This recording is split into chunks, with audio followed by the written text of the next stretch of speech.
Été comme hiver, il n'y a rien de plus plaisant que d'aller dans un casse-croûte et manger un bon roteux. Un hot dog si vous préférez. Et je peux vous dire qu'au Québec, on sait y faire en matière de casse-croûte. Et que dire de la poutine, un plat simple en apparence, mais qui demande un équilibre parfait pour être divin. Mais depuis combien de temps on mange ça? Et le plus important, pourquoi? Eh bien, c'est ce que je vous invite à découvrir aujourd'hui. Si vous le voulez bien, on va s'arrêter sur la tradition culinaire canadienne et remonter jusqu'au 20e siècle pour comprendre l'émergence de ce que l'on appelle souvent au Québec des cantines ou des casse-croûtes. C'est selon. Alors aujourd'hui, dans ce nouvel épisode, nouvelle vidéo sur l'histoire de l'alimentation, ma spécialité. Encore une fois, toutes les références sont en description. C'est parti!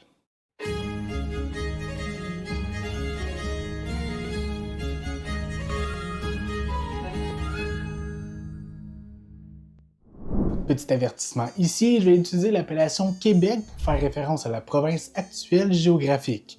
Comme ça, c'est plus clair pour tout le monde, mais gardons en tête que le territoire avant 1847 change de nom plusieurs fois. Aussi, on ne peut pas parler de Québécois avant les années 1960. Avant cela, la population se voit comme canadienne-française. Bon, maintenant que ça c'est fait, parlons alimentation. L'histoire culinaire du Québec est issue, comme bon nombre d'autres pays, d'une transmission intergénérationnelle entre les femmes de ménage, mais qu'il soit vraisemblablement entendu qu'il ait existé un répertoire de recettes traditionnelles au Québec, la culture alimentaire est en constante évolution et se doit de s'adapter aux divers enjeux selon les époques. Ainsi, le milieu alimentaire du Québec et de ce qui précède peuvent se diviser en plusieurs périodes culinaires. Commençant avec la période franco-autochtone allant de Champlain jusqu'au 18e siècle.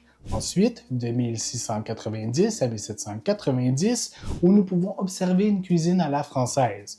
De 1790 à 1860, un nouveau métissage se crée avec une alimentation plus franco-anglaise pour finalement assister à une canadisation alimentaire durant les années 1860 à 1960. Par cette périodisation, la tradition culinaire du Québec du 20e siècle s'ancre vraisemblablement dans une certaine continuité avec la Nouvelle-France. Au sein de cet espace francophone, les habitudes alimentaires tournent autour des soupes et des repas mijotés et gras, mais pas seulement. En effet, un certain métissage alimentaire, comme j'ai déjà mentionné, s'était déjà produit avec les peuples autochtones et les colons européens. Nous pouvons noter la présence des trois sœurs et aussi des recettes de sagamité comme preuve importante du partage alimentaire entre les autochtones et les colons français d'Amérique du Nord. Pour illustrer cette mixité, j'ai parcouru divers ouvrages et livres de recettes. En effet, dans l'ouvrage À table en Nouvelle-France, la dernière section propose une collection de recettes. Notons toutefois qu'en raison des changements climatiques, anthropiques et par manque de sources, ces recettes sont des interprétations et doivent être critiquées comme telles. Toutefois, bien qu'elles ne puissent être historiquement exactes, elles permettent néanmoins de se faire une idée des pratiques alimentaires. Mis à part les modifications génétiques des aliments, le boire et le manger traditionnel reposent beaucoup sur les potages, les soupes, les produits de la mer et les desserts sucrés. Cette alimentation majoritairement agricole et mijotée semble démontrer à la fois la simplicité culinaire, mais aussi l'importance accordée aux repas chauds, outils d'adaptation au climat nordique de l'Amérique du Nord. Dans cette idée, les matières grasses telles que le beurre, le lard ou encore les rôtis sont également présents de façon courante dans les recettes du 19e siècle. Cette prédominance des plats en sauce et des bouillons permet en 1815 la mise en place de la toute première soupe populaire de la Société canadienne-française. En effet, dès la fin du 19e siècle, la province de Québec est marquée par les phénomènes de l'industrialisation et de l'urbanisation qui engendrent le passage d'une économie de subsistance à une économie de marché. Avec la démocratisation des moyens de transport ferroviaire, une plus grande accessibilité et un décloisonnement des denrées se créent. En parallèle, nous pouvons noter que le domaine de l'agriculture s'industrialise et se commercialise vers des productions à plus grande échelle, en plus d'inclure de nouvelles cultures telles que l'industrie laitière ou encore la production porcine. D'ailleurs, ces deux nouvelles productions alimentaires constitueront une continuité avec l'alimentation dite coloniale d'avant l'industrialisation. Le secteur industriel, quant à lui, prend aussi de l'expansion et fait émerger un nouveau type de production alimentaire, quittant ainsi les foyers pour être produits à la chaîne dans des usines. Après la Seconde Guerre mondiale, la démocratisation des électroménagers modifie les façons de cuisiner à la maison, mais aussi et simplement de se nourrir. En parallèle de ces facteurs d'influence, de nouvelles connaissances scientifiques et des facteurs sociaux et culturels vont venir également modifier l'alimentation du Québec durant le 20e siècle. La pertisation ouvre la voie à l'ère de la conserverie alimentaire à une grande échelle.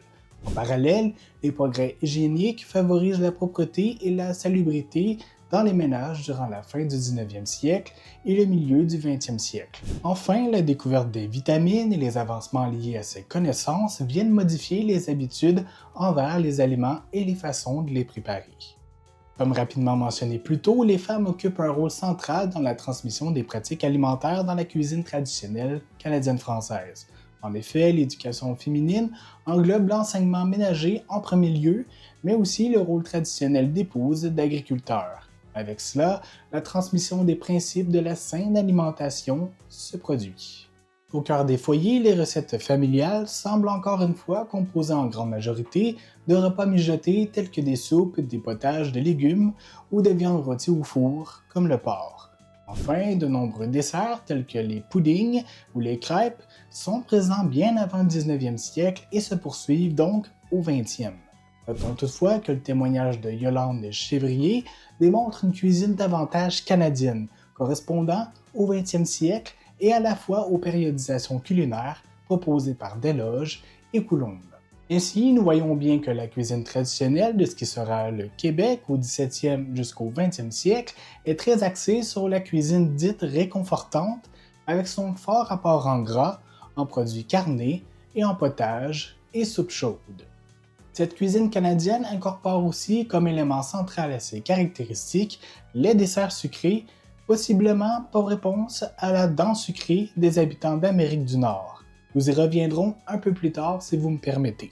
Bien qu'il y ait déjà des restaurants au début des années 1900, c'est surtout à partir des années 1930 que les cantines et les patateries se développeront au Québec. Cependant, quand nous tentons de nous arrêter sur les restaurants rapides au Québec durant la première moitié du 20e siècle, nous nous retrouvons avec peu d'études sur le sujet. En effet, très peu d'historiens se sont attardés à la gastronomie comme industrie culturelle du Québec.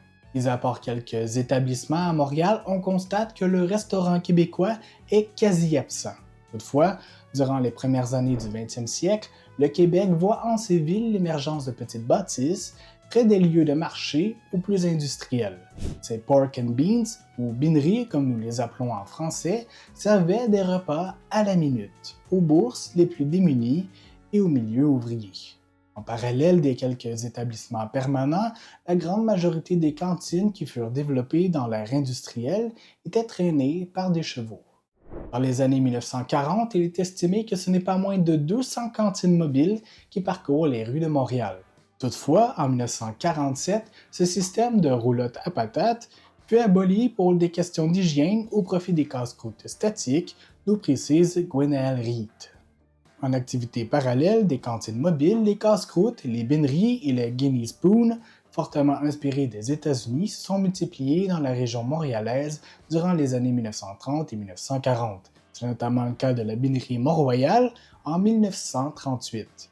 Alors que dans ces établissements, plusieurs repas dits traditionnels étaient servis tels que de la soupe aux pois, du ragoût de boulettes ou encore de la tourtière, le fast-food était aussi roi, tant avec les hot dogs que les hamburgers et éventuellement, dans les années 1950, avec l'invention de la poutine.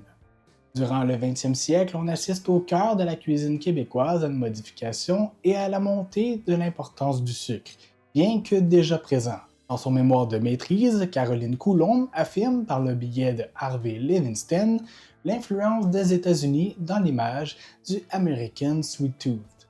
Avec cette expression, il est laissé entendre que l'Amérique du Nord et ses habitants seraient, au même titre que les Anglais, les plus grands admirateurs de sucre au monde. Il nous faut toutefois soulever la forte présence de l'érable à sucre, exploité depuis longtemps sur le territoire du Québec.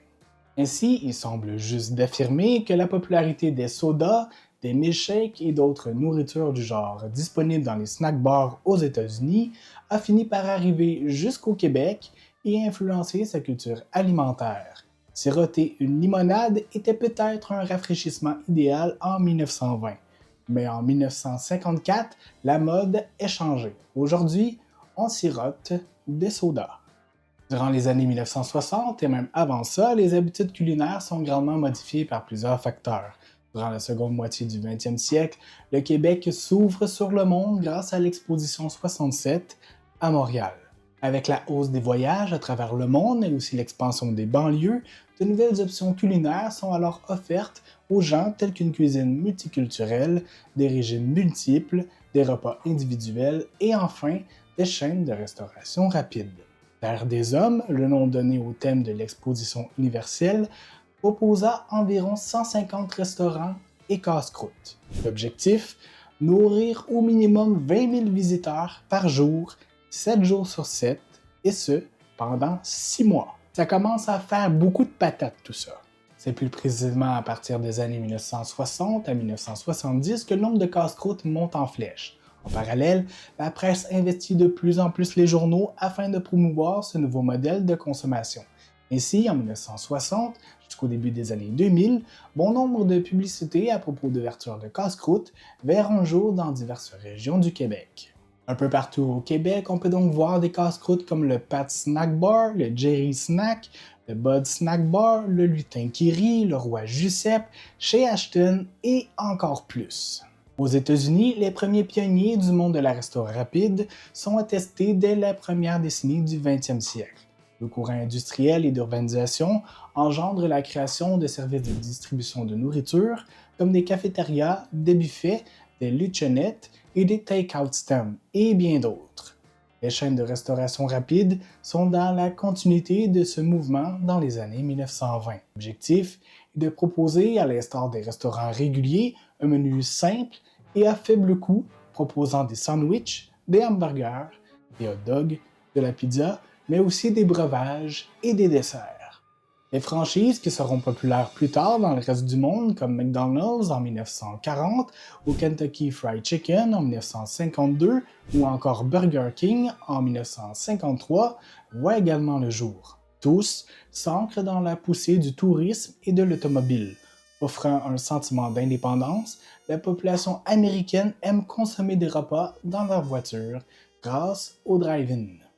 Faisant ainsi partie d'un grand tout nord-américain, le Québec est constamment soumis aux influences culturelles d'ailleurs, dont celles des États-Unis. Les médias de masse, les catalogues et les magazines, mais aussi, tout comme au Sud, l'essor de l'automobile et les déplacements accélèrent les échanges et l'acculturation culinaire. À mesure que le 20e siècle avance, le mode de vie américain est de plus en plus affirmé par le Québec au même titre que d'autres domaines de sa culture. La restauration rapide répond à 3 principales demandes de ces sociétés: l'efficacité, la facilité d'exécution et la recherche de plaisir. Cependant, cette mouvance culinaire n'est pas seulement grâce ou à cause des États-Unis. Le monde culinaire du Québec est aussi influencé par les colonisateurs anglo-saxons et n'est donc pas juste lié à l'American Way of Life.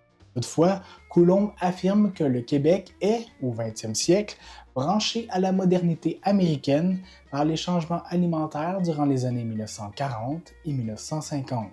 Les pommes de terre frites, la crème glacée, les laits frappés, les boissons gazeuses, le beurre d'arachide, le hamburger et le poulet rôti sont les principales nouveautés dans le garde-manger québécois, explique l'auteur. Enfin, il semble difficile d'établir avec précision la proportion de consommation de cette nourriture de casse-croûte dans le Québec du 20e siècle. Toutefois, l'augmentation en nombre de ces établissements laisse entrevoir un désir gustatif de plus en plus important pour cette alimentation américaine. En février 1997, la Direction de la recherche et du développement de Tourisme Québec affirme le nombre de 3126 casse-croûtes émis d'un permis. En novembre 1998, ce chiffre passe à 3998 casse-croûtes. Enfin, en 1999, le total des détenteurs de permis descend à 2751. Ce nombre traduit la baisse de popularité et le désir pour le peuple québécois de manger plus sainement. Toutefois, au 21e siècle, il n'est pas rare de s'arrêter sur le bord d'une autoroute ou d'un village pour aller manger un bon hot dog, bien au contraire. Beaucoup de cantines, comme la gare chez Henri, la Belle Province ou encore chez Ben Onsbourg-la-Bédaine, font le bonheur de petits et grands. Allez, c'est tout pour cet épisode, j'espère que celui-ci vous aura plu. Si c'est le cas, je vous invite à mettre un pouce, à laisser un commentaire, à activer la cloche, bien sûr à vous abonner. Et moi, je vous dis à la prochaine pour une prochaine vidéo. Bye bye!